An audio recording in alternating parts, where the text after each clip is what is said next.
Mesdames et messieurs, chères participantes et chers participants à la 155e Assemblée générale de la Chambre de commerce, d'industrie et des services de Genève. C'est à distance, malheureusement, que je vous apporte aujourd'hui le salut des autorités cantonales. Mais croyez-moi, cette distance ne diminue en rien sa chaleur et sa sincérité. Dans le contexte extraordinaire que nous vivons, je me réjouis que la CCIG ait pu maintenir cette assemblée en l'organisant de manière à respecter strictement les consignes pour freiner la propagation du virus. C'est peut-être un détail par rapport à la situation sanitaire, mais il démontre concrètement, comme tant d'autres choses qu'on a pu observer ces dernières semaines, la formidable capacité d'adaptation qui est la nôtre. Mesdames et messieurs, alors que nous voyons peut-être le bout du tunnel, la crise sanitaire hors norme que nous traversons ensemble a nécessité de la part des pouvoirs publics, à leurs divers niveaux institutionnels, la mise à disposition de toute une batterie d'aides et de mesures urgentes, en particulier au plan financier. Dès les premiers jours de l'épidémie, il est apparu évident qu'il fallait agir vite pour faire en sorte que les dégâts que l'on s'efforce de contenir au plan sanitaire ne soient pas aggravés sur le plan économique. Il est apparu évident qu'il fallait éviter que des dommages irréparables ne soient infligés au tissu entrepreneurial et économique. Au vu des circonstances, je pense que les autorités fédérales et, à leur niveau, les autorités cantonales ont fait preuve de réactivité et de capacité d'adaptation, mais aussi de créativité dans la recherche de solutions aux diverses situations.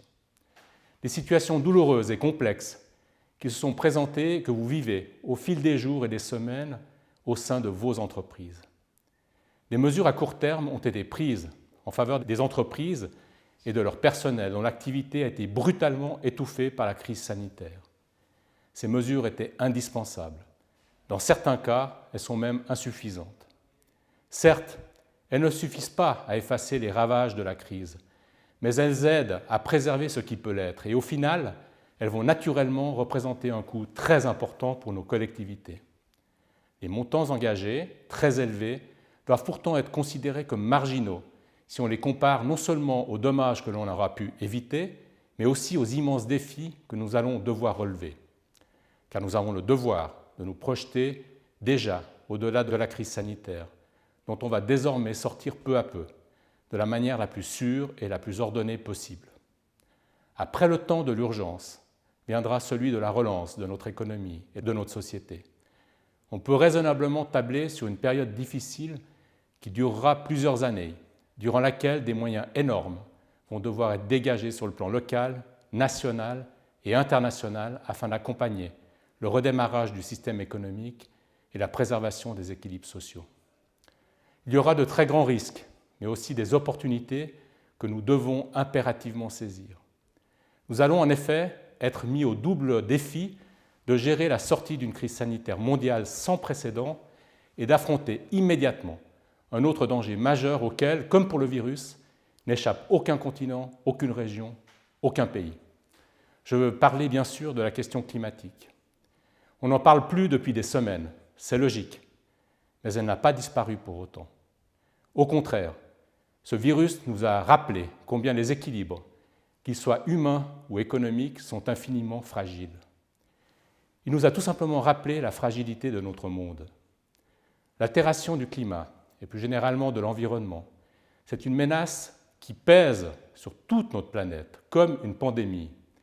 Mais contrairement à celle-ci, pour laquelle on pourra espérer à terme un vaccin ou des médicaments, notre planète est susceptible d'atteindre un point de non-retour si nous n'agissons pas à temps et avec la fermeté requise.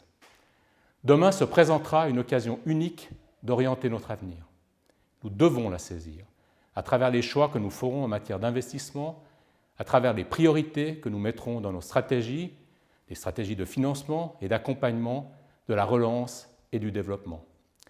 Demain pourrait être le meilleur moment, et peut-être le dernier, pour joindre nos efforts afin de construire une économie et une société durables.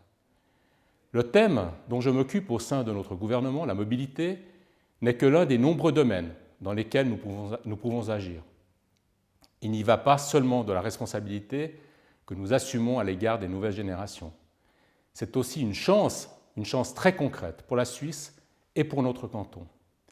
Une chance pour notre exceptionnel tissu d'entreprise, pour nos hautes écoles et nos instituts de recherche, pour nos emplois, pour notre société tout entière.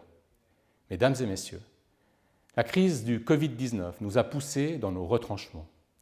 Elle a démontré notre capacité à faire face et à nous adapter rapidement à des circonstances exceptionnelles. Cela nous a tous ébranlés dans tous les sens du terme, en particulier vous, les entrepreneurs, vous sans qui il n'y aurait ni emploi ni création de valeur. Mais vous faites face avec courage et je vous en suis infiniment reconnaissant. Peu à peu, la situation reviendra à la normale. Nous l'espérons tous, mais nous devons absolument capitaliser sur cette expérience douloureuse, pour donner un élan décisif à la construction du monde de demain. Pour qu'il soit un monde durable et soucieux de la survie de notre planète. Il y aura des choix courageux à effectuer, au plan économique, au plan sociétal et bien sûr au plan politique. Préparons-nous d'ores et déjà à relever ces défis.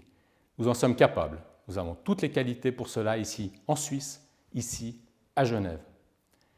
Quand nous aurons surmonté la crise sanitaire, nous saurons mieux, tous ensemble, comment unir nos forces, nos compétences et nos talents pour éviter de sombrer dans une crise climatique, dont nous savons qu'elle sera, à l'instar du Covid-19, planétaire et donc dévastatrice. Et dans cette bataille, les milieux de l'entreprise et de l'économie que vous représentez ici vont être appelés à jouer un rôle central à la hauteur de ces défis. Ils en ont la capacité, je le sais, et je crois aussi qu'ils en ont aussi la volonté et la conviction. Je vous exprime ma gratitude pour tout ce que vous apportez à notre société, dans les périodes paisibles comme dans les moments de tempête. Et je sais que nous pourrons compter sur vous. Je vous remercie de votre attention et vous souhaite le meilleur pour vous-même, pour vos proches, pour vos collaborateurs et pour vos entreprises.